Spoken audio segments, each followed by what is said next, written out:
Hello again, Brad. Frank, nice to see you. I'm liking your shirt today. Thank you very much.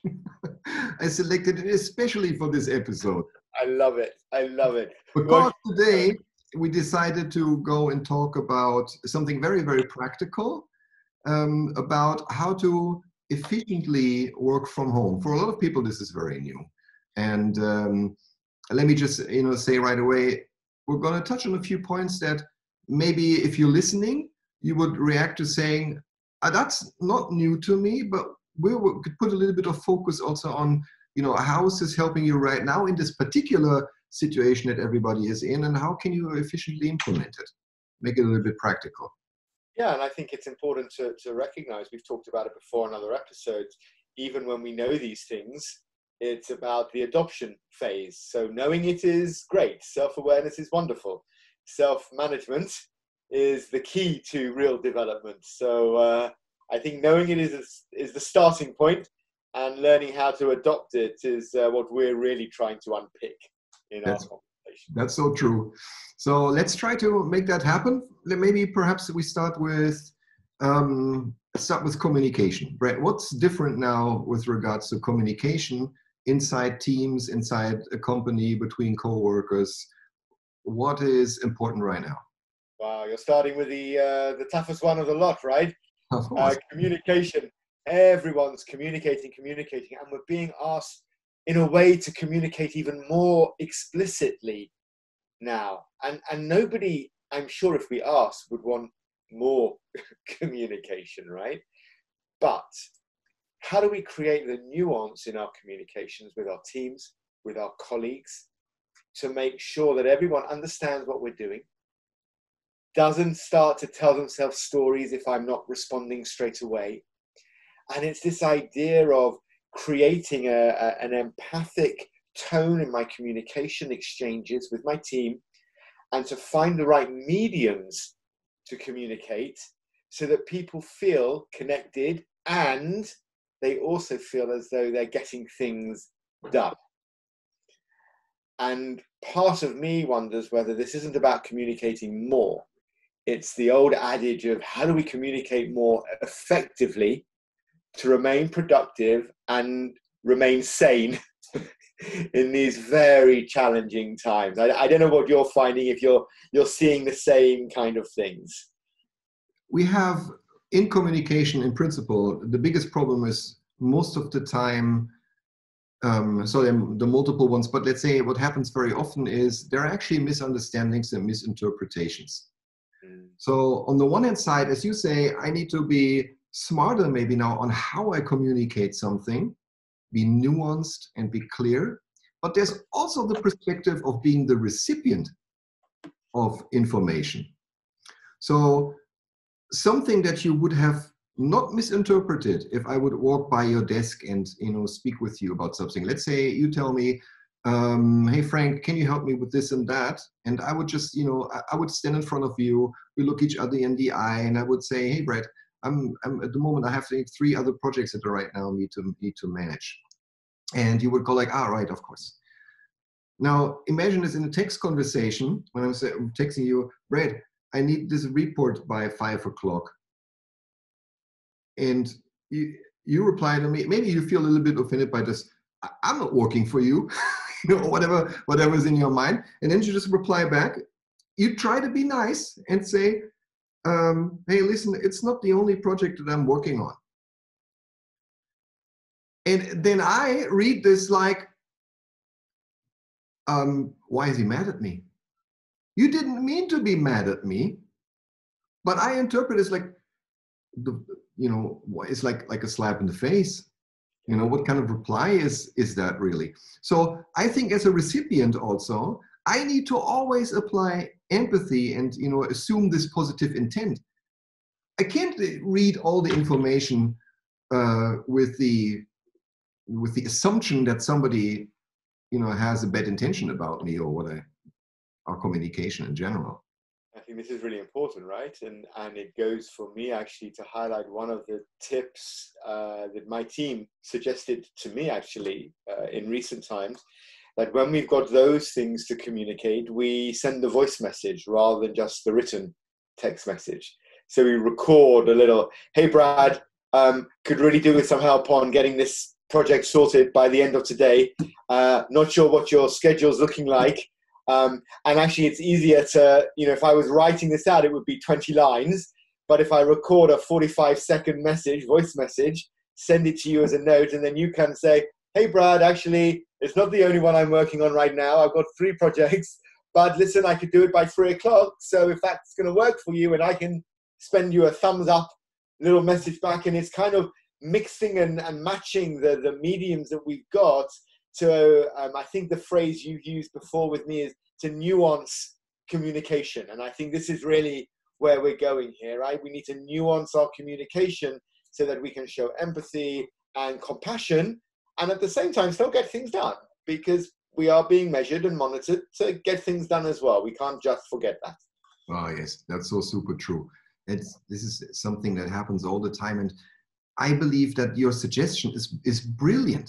It's brilliant because what does it do? If I record a short voice message versus typing a message, is when I type a message, this takes a lot of time. I type, I misspell, I correct. So I think I'm naturally predisposed to cutting myself shorter.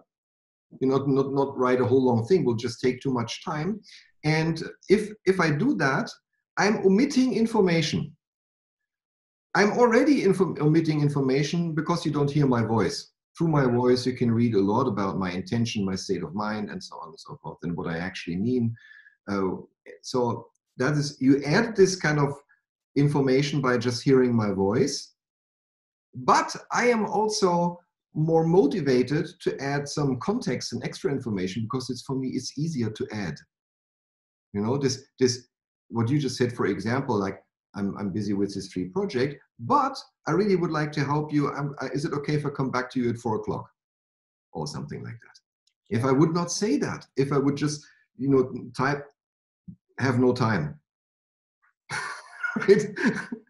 But you're right, because what we do is we self-edit when we're texting. And I don't know about you, but I'm quick to send a message back, get it off my to-do list, and maybe a little bit too quick so I don't check the spelling, and actually I send back words that don't even make sense. So this creates an even bigger challenge because I've started to say things that I didn't even want to say because of predictor text. And I've just found, particularly in the last 4 weeks of lockdown that we've been in, that when I've got tactical things that I want to talk about, the temptation is just to bash out a quick text. I found that by hitting voice record, inflection in my tone creates the intention of my actions. And it's the intention that I want you to receive. And that's why it makes such a big difference. I'll be adopting this long after lockdown stops and the world goes back to normal, Frank, because I think it's a really powerful way for people to hear what you're saying, to save you time, so it's efficient, and it gives that intention and allows the other person to have more empathy. Yes, it makes it at least a lot easier for everybody to have that. Maybe you don't even need that much empathy because you already have been given the context versus the short text message, Right. And you can hear the tone, right? You hear the friendliness, the warmth.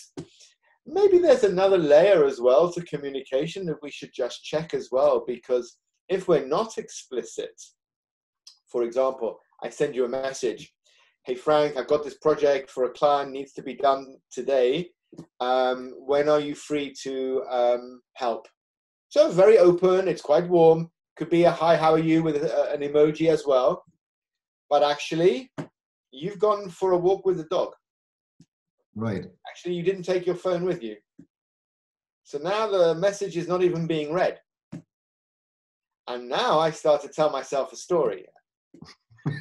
Yes, very likely. What's Frank doing? Yeah. He's not busy. He's not working.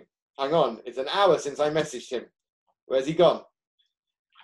And it's this balance between needing to be present and needing to maybe also share with my team when I'm on and when I'm not on. So it's not just the communication about what we do. maybe it's also about how we're communicating when we're doing things. This is something that I'd love to discuss, and we will also in the next step a little bit about, you know, how can I embed some private time during the workday as they relate to obligations that we have. But before we go into that, let's just stick a little bit with communication, because we said in the beginning, we also, you know, just above and beyond simply saying, okay, so this is a good practice, please watch this, is can we give maybe some insight into how can you start implementing this with yourself? What is it that you would need to watch? Do you have any recommendation about that? Because I always work with threes, right? And I think again here we have maybe a kind of a top 3 tips. The first is when there's anything emotive in the communication, to voice record or to pick up the phone, because it's that touch point of communicating in person rather than depersonalized texting. So I think this for me is the first one. The voice message or picking up the phone to speak when it's anything emotive and requiring the other person's commitment to do something.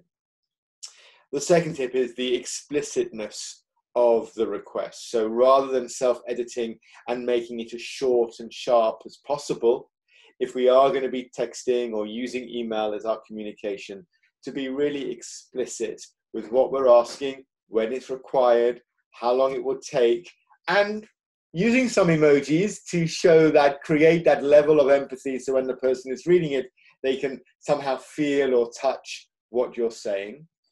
And the third, I think, as well, the important element here in our communication is to manage everyone's expectation. So if I'm messaging you, whether it's in a voice message or whether it's in a written message, I'm also stating when I would like a response by, to manage your expectations. Maybe you don't have to get back to me straight away. Hey, Frank, you can get back to me by tomorrow, 10 o'clock, would be great. And then I'm not sort of putting pressure on you where you have to stop what you're doing and suddenly respond to me. yes. So top 3 is the recording, the voice message or the phone, the being explicit with the communication, and managing the expectation of when I would want a response. Those would be my 3 tips to how to really interact and engage with this newer form of explicit communication. That's great. It's a great nuance also to add by when you actually need help or need a response, you know, because that will give a lot of clarity also for the recipient. It's extremely important. I would add something here. I would say, I think you can deliberately begin to practice to, you know, go away from just simply writing the email and then hitting send over to reading it once again with a particular view on if I'm bad intended or on the right, in the wrong state of mind, can I misinterpret what I was just been typing in the way that I don't intend it to be read? And I think if you read this again with an eye on, can this also be interpreted in some sort of, you know, negative way or non-intended way? This gives you the opportunity to either contextualize a little bit or rephrase or something like that. Because very often we do that. We always have, most of the time, I would say everyone has a good intention. So you're writing a text with a good intention, but that doesn't mean that the recipient reads it the same way. So you need to do everything in your power. It's not a big extra effort. Just, you know, run through it once again. See, just imagine the person you're sending this to. Often you know the people you're sending this to. And then you just think, does this come across the way I want it? And then perhaps, you know, either rephrase, use a couple of emojis. You know, I know emojis are frowned upon in a couple of, you know, industries, so it still has this flair of being something unprofessional in you know, for some people. But I would say now is the time to go use them, because you don't have many other opportunities to, you know, add nuance in, you know, in an emotional way to the communication. That's what I would add. And sorry about the second one. You kind of touched on it with saying, okay, I would love to have your response by tomorrow at 10. Now that we're also very often working outside of the regular office hours, we get to that a little bit later, I may choose to continue to work on my project and then also want to communicate at 10 at night because it's convenient for me. that's the moment that I chose. I'm productive, I have the time, so, and I want to work on this, so that's what I'm doing. But if I'm sending information out at that time, particularly when I'm a manager, but also for everyone else, I would say, I would always add a sentence saying, you know, I'm writing this now because it's a convenient time for me. I do not expect a response from anyone before the next working day. To not pressure people into thinking, oh God, he thinks I'm always on, I have to respond, Right. you know? Yeah, Frank's on at 11 o'clock, so now suddenly I hear my phone pinging. Oh, wow, it's the boss. Yeah, Yeah. exactly. I think this makes a huge difference, specifically when you're a manager, specifically then. Because a lot of, you know, associates would like to, you know, please your work style, and then they think, okay, my boss is maybe having this expectation on me that I am on 24/7. Yeah. Yeah, even if you don't have that expectation, I think it makes sense to spell that out. Just say that. You can actually put it in your email footer if you need to. Well, I've seen it in some people's signature of late. Yeah, If you're receiving this on the weekend or after working hours, please don't feel the need to respond before the next working day. It right. can be one sentence, and it goes. I think it gives a nod to the team culture. That's right. Of course, you have to mean it. You know, you can't just have that in your signature and then call the person 5 Call minutes. them when they haven't I still responded. don't have a response on my email. I thought you were working today. Yeah. Tell yourself a whole story. Yeah, I think there's a nice nuance. I like your way of just stopping before we push send too quickly, and just putting ourselves in their shoes and checking, does that resonate? Will that land? How will that sound and feel to the person receiving it? 90% of communication is how it's received, right? That's the intention that comes across, and we never know the space someone else is in when they receive a communication that's written or a voice message. We don't know what's going on for them in that moment. That's right. Actually, I can already hear of some people say, I don't have that kind of time, I'm very busy. But I think if you think about this twice, you might find that you spend a lot of time later on with conflict and you know, resentments, hidden ones, and so on. That's, you spend a lot of time with that. But if you clear new ones, you avoid all that. Actually, you save time. Yeah, you preempt it. Yeah, that's true. Right. So I think this is something, all of those that we mentioned so far in the last few minutes is something that you can just go, again, you need to challenge yourself to change those behaviors, right? It's not enough to just say, yeah, that's right. You have to go do this. And even if you do just one of those things. And Frank, I think you said before, right? People probably know these things. We know how we should communicate. But now is the time where we have to adopt those new ways to create new habits. And those habits can be adopted, I think, really quickly. I don't think they take a long time to create. True. So true. Perhaps, Brett, maybe this is a good point to move on to a subject that has to do with organizing time and time in a team or as an organization. Let me just open with some context, and maybe we go from there. So now it's not only that for a lot of people they're working from home, that's something new and they somehow need to organize that. They're also quite stressed about the fact that now they have many more, you know, scheduled online video meetings and calls than before, because it's quick. I'm just going to walk by the office and ask you something while you're doing something else. It's not going to happen anymore. Plus, you suddenly have to work in this kind of environment while also your kids are at home and not at school, and nobody's walking your dog. Right. And your grandma is now living with you because you know you want to take care of her. Plus, so this all compounds, and so people are telling me they don't know any longer how they could deal with that. So let's talk about this a little bit. What are things that we could implement both as an individual, but also maybe as a team or an organization to de-stress this kind of situation?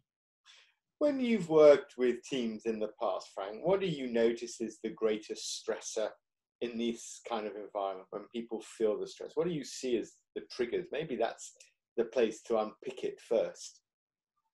I would say it's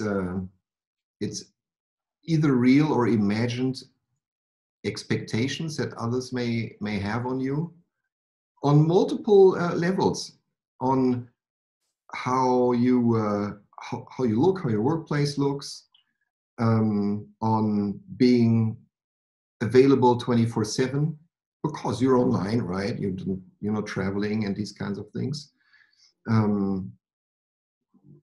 I think these are the main ones, and probably also some others. But I will believe this expectation that others have on you for your performance because you're a remote worker.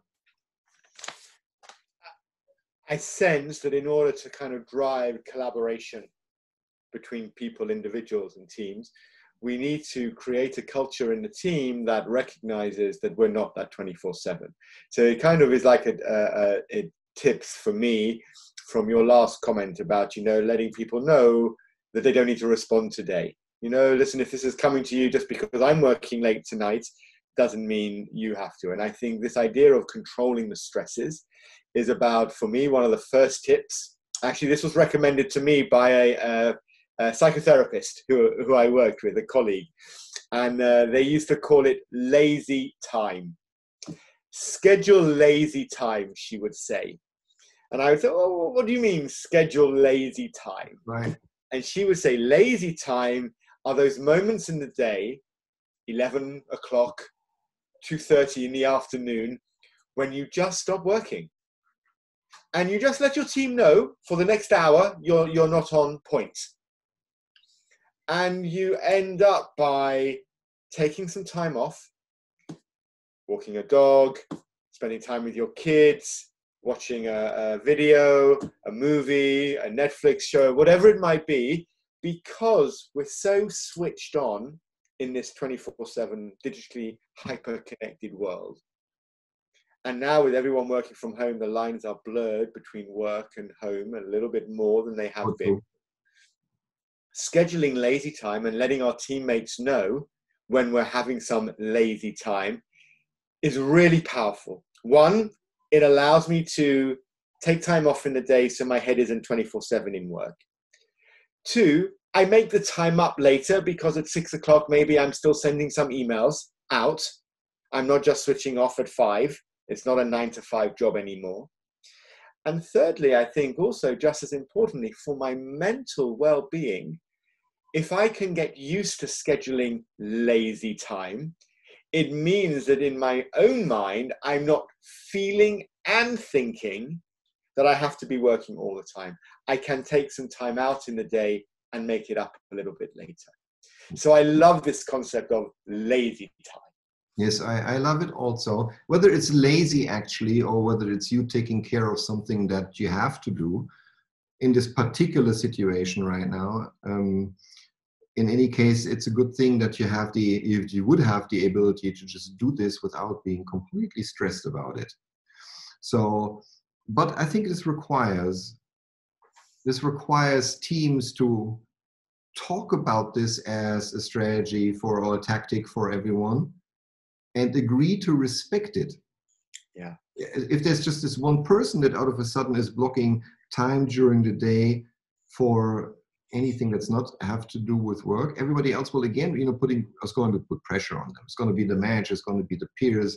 They're going to say, our project failed because, Frank never was available in the afternoon when we had our meeting or something like that. It doesn't work like this. I think you need to have a conversation and saying with each other, look each other in the eye over video and say, you have the same problem, don't you? So here's a suggestion. Why don't we say everybody, can into a reasonable amount, you need to agree mutually what is that reasonable amount, block time of your normal workday where you're actually taking care of something else. At the same time, we all commit to saying that we're going to make up for that. It's not like we're going to, instead of having an 8-hour working day, and all of a sudden we'll only have a 7-hour working day. We're still going to have an 8-hour working day. But because the lines are blurred anyway right now, we do some of those time in the mornings, or we do some of those things in the evenings. The thing is, I think some people might rebel to that a little bit. because they're saying, but I have, it's previously everybody has been talking about you need to have this work-life balance, but that was in a different environment. Now, in a work-life balance, you make sure you don't stay too long in the office, and then you have some time for other things. Now it's blurred, as you say, it's completely blurred. So the tactic to make this work is to say, okay, it's blurred. I'm going to just mix these two things. You just have to be conscious about the fact that, as an associate, you still need to be able to deliver the results that everybody expects. But you need to look each other in the eye and say, it's okay if we do that. And for me, this is about creating context. If I'm communicating with you as my teammate and I'm saying to you, hey, Frank, listen, I'm having some downtime later on today. So between 2 and 4 o'clock, if you want things done, make sure you get the request in before 2 o'clock, right? Because I'm switching off for a couple of hours. And whether it's working with my kids, doing some homeschooling, whether it's doing my 1 hour of exercise in the day that I'm allowed to do, or going to the shops to pick something up, as you said, it could be some personal things, taking some medication to my parents, whatever it is that I'm doing that I need to do during the working day, as long as I'm creating the context for you to understand that you're then not thinking, hey, where's Brad? Right. How come every time I'm messaging him at 2 o'clock, his phone's offline? Exactly. What's that about? What's he doing? He's watching TV again. And it creates a whole different story. And it's this idea of the key to this virtual world we're all being forced to work in is context, context, context. And everything I'm hearing from you is about highlighting the context and then doing things explicitly. That's true. So, but that's, some of those things, they sound beautifully when you just look at them in isolation, but then there are also very practical concerns. Let's talk about one. I'm sure you have an idea. So it might still be that while everybody agrees I have the liberty to take off time during the day for something private, how do I come together with a larger team while we're working together on a project? If all the time there's a chance that 70% of the people just in that time are taking their whatever private time off. Yeah, we need to, first of all, probably think about how we reduce the amount of meetings we do have. But then it's how do we make sure that we're communicating as a team and using all the different forms and mediums that we've got. Frank, the digital world for all of us now enables so much communication, whether you're using WhatsApp groups, Slack, IMs, whether you're using Trello boards. There's a way for teams to constantly be in contact without having to constantly be in contact. And I think this idea, and you and I have talked before about it, let's look at the kind of meetings we're having. So when we have a group meeting right now, everyone puts their videos on and we have a good chat. There's a really nice way, one of the tips that we do on a weekly basis as a team, we all come together with videos on. We share some stories. We make sure everyone's all right. The whole video starts with people just putting their thumbs up, sideways, or down. So this means that I'm really feeling good and positive. I'm all right. Not so good. And so everyone's thumb is up, sideways, or down. And then we can go around and everybody shares a little anecdote, a little story about them, what their week's looking like, how they're feeling.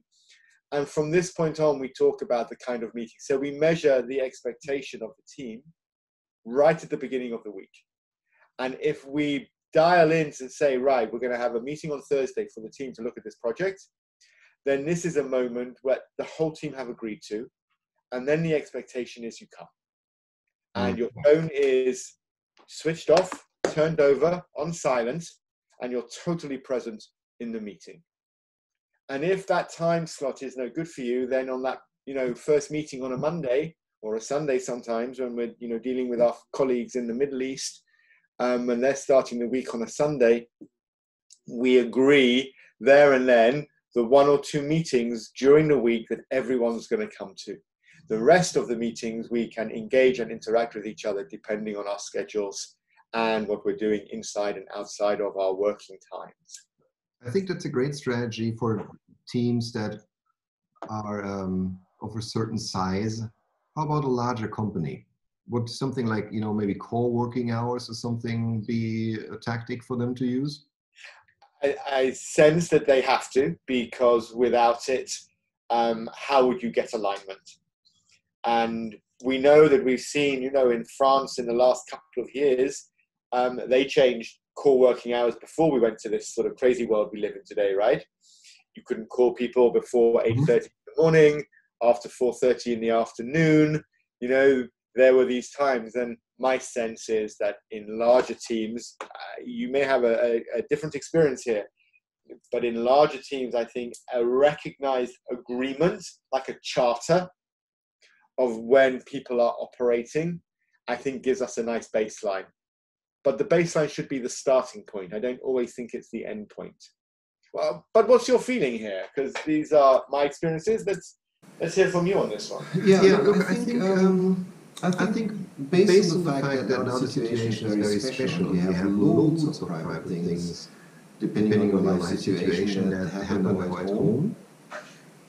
I think it would be more practical to have more than just one core block that happens in the middle of the day. I think it would make sense probably to have one core block in sometime before 12 o'clock and sometime after 12 o'clock. So that you have the opportunity to say, okay, from 11:30 to 12, I'm going to go, walk the dog because there's nobody else right now that does this for me. But I still have, some core hours in the morning and some core hours in the afternoon where everybody can contact everyone, where we preferably schedule internal meetings so that we have a chance everybody can come together. So I would break this up a little bit in this particular situation. I'm not just saying, okay, the core working hours are from 9 to 3, which is a 6-hour block. Perhaps make two smaller blocks, one in the beginning, one in the second half of the day. This will give a lot more flexibility in this particular situation now. Yeah, and actually, we have to recognize that, depending on the region that you're in, those time slots can look strange and different anyway, right? True. So my team is quite heavily based in APAC, in Asia Pacific. So our working blocks are very often 7 till 10:30 in the morning, which is grabbing their late afternoon, and then kind of late afternoon for me here in the UK, which is their evening, so they can pick it up the following morning. When you and I are communicating, we have a 1 hour, 2 hour time difference that we're playing with. So whether it's Central European time or it's British summer time now that we've moved to here. So I think we have to be a little respectful of, the time zones that we're working in. Yeah. And those core times to work need to be flexible. And maybe here's the thing as well, Frank, maybe they need to change and be on rotation so that not everybody feels that they're working at a certain time. So maybe it's 8 till 12 this week. That should be possible. It's 10 till 2. Yes, why not? That's a good idea. But it would already be really a big win. First of all, if a company that didn't have that before is define a smaller window of core working hours. And if you want to give a little bit more room to flexibility, you can also split this up and make 2 blocks. Yeah. I think the 2 blocks would be really helpful in this particular situation for many people. Of course, you need to empathize with if you're the single working in your beautiful apartment which has its own office and nobody's disturbing you, you're not going to feel a lot of the pain that everybody else does who has kids and their grandma and so on. So I think it's a good time to be more flexible about this one. Yeah, and I think you're right there, right? Because not everyone has the choice to close the door to their workspace. No, sometimes it can be very, very hard, right? And so because we established a little bit earlier in this particular situation, a lot is about de-stressing the day from the particular situation that's caused, not just working from home, but also working from home under these conditions. Right. Is we have the option to find ways to be more flexible. We talked about some of those, but there's also an option to become more efficient, meaning spending less time with things that you usually spend time on without sacrificing the outcome. And one of the things that I really would suggest generally, but I think in this particular situation, it would be a great time to start. is review how much time do you spend by default when you schedule meetings. Right. Not just with one person, especially also with a group. So very often the calendar default is, create a new calendar entry, and it creates a default 1 hour slot. If this, it takes so much time away, and a lot of meetings, let's be honest, hand to the heart, they're not very efficient, right? So now that you need extra time in order to allow yourself the flexibilities that you need during the day, maybe we go to agree to a much shorter standard meeting time, 2/3 of the normal time, or half, so something like that, but a significant cut. And just agree with everyone, we're not going to schedule any meetings that don't have defined talking points or outcomes that we want to get to. Otherwise, it's okay to not join. And we focus, everybody comes prepared. So you don't come, prepared with your, I was going to say with your pants down, but that's not what I mean, with unprepared. In this sense, nobody comes unprepared, so that you can use these 20 minutes instead of 60 minutes efficiently and still have worked towards the result or outcome that you needed as a team or as the two people who were talking. Yeah, and what a lovely focus that gives for the meeting, right? Actually, to have a focused agenda in a defined period of time that enables you to be more efficient and effective in 30 minutes rather than 60. I'm loving that. Right. Actually, I would even argue, now I'm pushing it a little bit, but I would say there are also some meeting types that you can even push down to 7 minutes. I love the fact that you pluck 7 minutes as the timing. Why? It's just a random number, right? Kind of. It's also a little bit based on when I was trying to do something that's 5 minutes, that was very hard. So, right. I think seven minutes is a bit better. It's still incredibly short, but honestly, there are some meetings that are more or less about, one person gives a little bit of information, and then there's the scheduled time for discussion and so on, which never really happens all that much, very often. So maybe we just bring it down to just saying, quick readout of the important facts that are important at this time, with the goal of people just raising their hand in case they really object about something. Right. And but if no one objects, then you finish. 7 minutes, it's done. Well, and actually, I know that again, this is recommended by one of our team in Australia, but we have some of our team meetings a little bit like Scrum meetings where we're all standing up. Right. And they go quicker. They do. When we're sitting down, we're all very comfortable. We can start doodling, playing with our pens, seeing what else is maybe coming up on the screen. But actually, when everyone's standing up, it's a little bit more quick, it's a little bit faster, more energy. And actually, in 10 minutes, the meeting's done. Are we done? Yeah, we're done. Okay, let's go. That's right. And you can even do stand-up meetings on video. Yeah, for sure. For sure. Right? I mean, literally standing up. Maybe we'll do our next session. We can do standing up, Frank. Yeah, if we want to make a short episode. Yeah, exactly. I don't know if we ever managed to, but maybe it's a good point for us to summarize. I think, listen, what a lot of these points have come from our experiences, and one of the things I really liked about what you were saying was this idea of de-stressing, decluttering the day. And it seems as though it's about having context with our communication. It's about having context for our meetings. And it's about being explicit and nuanced in both. So what we're trying to achieve, if it's meetings, what we're trying to achieve, both input and output, when it comes to our communication. And for me, there seems to be a natural theme here, right throughout our conversation today, that these are the two things that keep coming up. Being explicit and nuanced, and creating context all the time, so that it's not about communicating more, it's about communicating with real efficiency and sensitivity to both what I'm doing and to what my receivers are doing. And that is true for whether it's a text message, a voice message, an email, a phone call, or a meeting to get things done. it respects the fact that we're not all 24/7 available and online. Yes, that's true. And then we add, you could go to your meeting schedule right now after you've maybe seen this and decide to go through your already scheduled meetings and just go cut them in half. Very practical. Just the only thing that you have to do is to decide to do it, and you will manage. Agreed. It will be fine. In fact, I'm going to get off this call, and I'm going to go into my Outlook, and I'm going to take the rest of the meetings I have this week and minimize them by 15 minutes, all of them. Bang. And next week you tell me how that was. I can't wait. What a great pause point. Okay, exactly.